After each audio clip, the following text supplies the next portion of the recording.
Your F-150 has two completely different maintenance schedules. You're probably on the wrong one, and it's quietly destroying your transmission. I've been working on Fords for over 15 years, and I can tell you right now, the majority of F-150 owners I see every single week are following Ford's normal maintenance schedule. Highway commuter intervals, light-duty fluid changes, the cheap path. But here's the problem. Ford built that schedule for a truck that never tows, never idles, never sees extreme temperatures, and only drives on smooth, flat highways. That is not your truck. That is not most trucks. And by the time you feel the damage, the harsh shifts, the rattle on cold start, the transmission that suddenly won't cooperate, the wear is already done. I'm going to walk you through exactly what the second schedule says, which components take the worst hit when you ignore it, and what this costs in real dollars. Stay with me. Let's start with the schedule itself, because most owners have never seen it. Crack open your F-150 owner's manual and flip to the maintenance section. There are two separate tables. One is labeled Normal Operating Conditions. The other is Severe Operating Conditions. Ford put them both in there. Most dealerships never mention the second one. Most quick lube shops don't know it exists. Most owners flip past it without ever reading it. Here's exactly what Ford defines as severe service. Towing or hauling moderate to heavy loads. Extended idling, think job site trucks sitting with the engine running. Frequent short trips, especially under 10 miles in cold weather. Extreme hot or cold temperatures. Dusty or off-road conditions. Niche commercial or fleet use.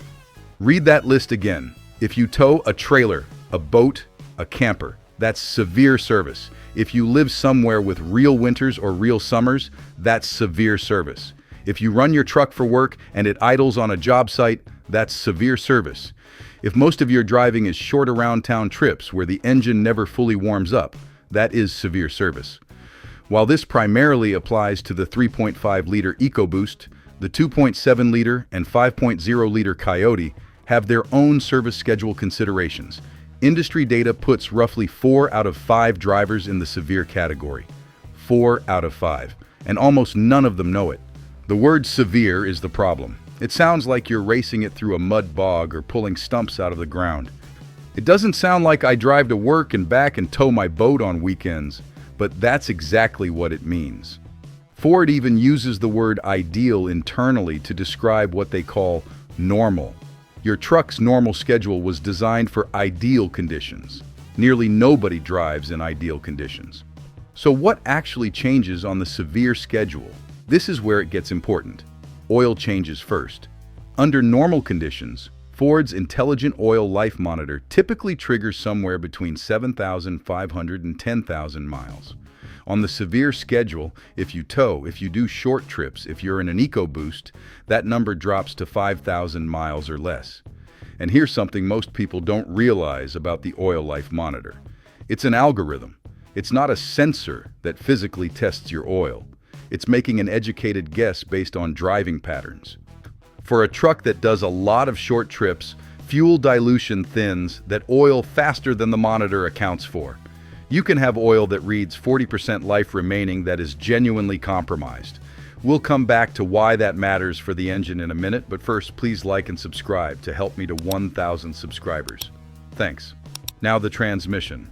This is where the severe schedule gap is truly shocking, and it is the most expensive mistake I see F-150 owners make. Ford's official transmission fluid interval for the 10-speed, the 10R80 under normal conditions, is 150,000 miles. They market it as lifetime fluid. And if you drive a light-duty commuter that never tows and never sees heat stress, maybe that's defensible. But look at what the severe schedule says. The same owner's manual that says 150,000 under normal conditions says 30,000 to 60,000 miles under severe conditions. That is a 3 to 5 times difference in the same book. Same truck, same transmission, completely different interval based on how you use it. Independent transmission shops that work on these 10 speeds every day consistently recommend 20,000 to 30,000 miles for any truck that tows regularly, not because they want your money, because of what they see when they drop the pan on trucks that went 100,000 miles on the original fluid. Here's what you need to understand about the 10R80 specifically. This transmission makes more shift decisions per mile than any six-speed that came before it. More gear changes means more clutch activity. More clutch activity means more heat. More heat means the fluid breaks down faster. And the 10R80 uses an ultra-low viscosity fluid, Motorcraft Mercon ULV, that is extremely sensitive to both level and condition. When that fluid degrades, the adaptive learning system that controls shift behavior starts getting bad data. Shifts get harsh. The converter shudders. Pressure control becomes erratic. I've pulled transmission pans on F-150s with fewer than 80,000 miles, trucks used for towing, where the fluid looked more like dark syrup than the clear reddish fluid it should be. That fluid was never changed. The owner was following the normal schedule. The truck never gave him a warning. And he was looking at a rebuild. A full transmission fluid service on a 10R80 runs you $50 to $260 depending on whether you do it yourself or take it to a shop.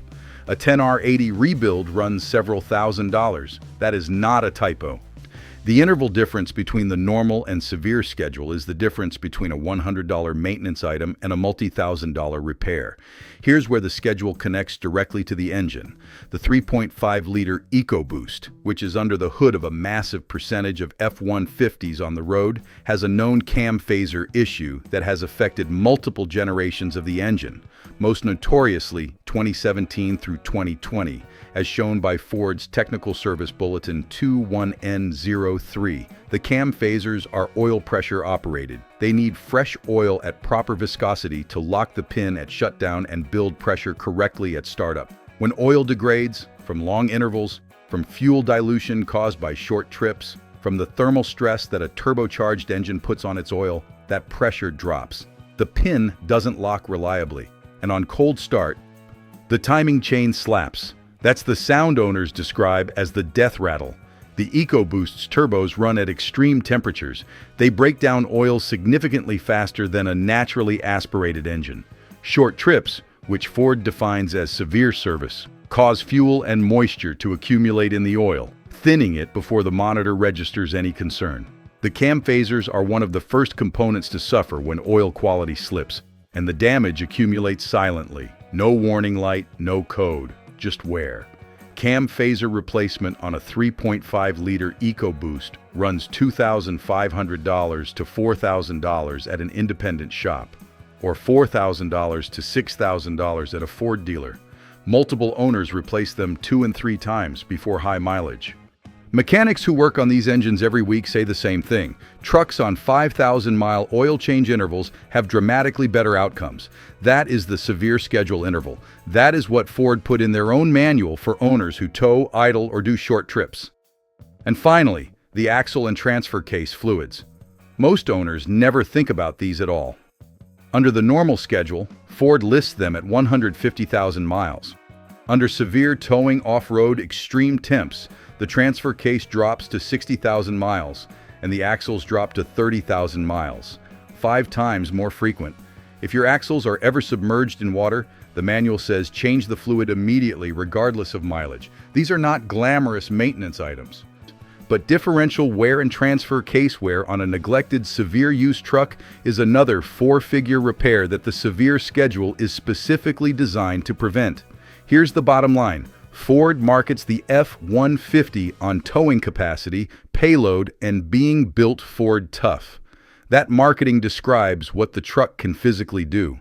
It does not describe what the truck needs to sustain that capability over time. The truck that hauls, tows, idles, and works for a living is exactly the truck that needs the second schedule, and it's exactly the truck most likely to be running on the first one. Pull out your owner's manual this weekend. Find the severe service table. Compare it to how you actually drive. If you check even one of those boxes regularly, your intervals need to change. The cost difference between staying ahead of it and falling behind it is not close. If this was useful, subscribe. There's a lot more on this channel that your dealership isn't telling you. Drop a comment and tell me how many miles are on your current transmission fluid. And if you know another F-150 owner who's never heard of the severe schedule, share this with them. It could save them a serious repair bill. I'll see you in the next one.